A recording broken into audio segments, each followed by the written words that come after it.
सबसे पहले हमें आपके बारे में और पर्यावरण संरक्षण की यात्रा की शुरुआत के बारे में जानना है जी, आपसे। मेरा नाम आशुतोष पांडे है और हमने 16,000 किलोमीटर की वंदे भारत पद यात्रा 21 राज्यों में करी।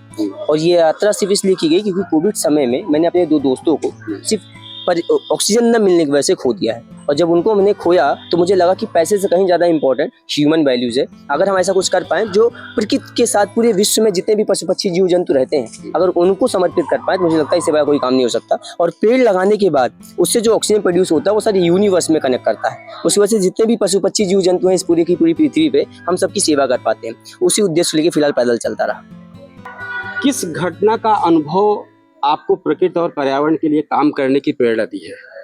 घटना तो मुझे लगता है कि कोविड ने दी मुझे, कि कोविड में हमारे पास ऑक्सीजन खत्म नहीं हुआ था, लेकिन फिर भी लोग ऑक्सीजन की वजह से मर रहे थे।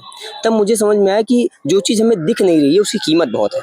आज अगर ये ऑक्सीजन की वजह से लोग मर रहे हैं, कल ऑक्सीजन को पैक करके बेचा भी जा सकता है, जिस तरीके से पानी को बेचा जा रहा है। ठीक है, अगर भविष्य में ऐसी स्थितियां हुई तो कौन सबसे ज्यादा मरेगा? शायद वो लोग जो लोअर क्लास या मिडिल क्लास के लोग हैं, जिनको शायद इसके बारे में अभी नहीं पता है, जो अवेयर नहीं है। अगर आप थोड़े से भी लिटरेट हैं, एजुकेटेड हैं और अगर आप सोसाइटी ओरिएंटेड हैं, तो आप अपनी बेसिक नेसेसिटी को बचाने की बात करेंगे। वो है आपका हवा, पानी और खाना।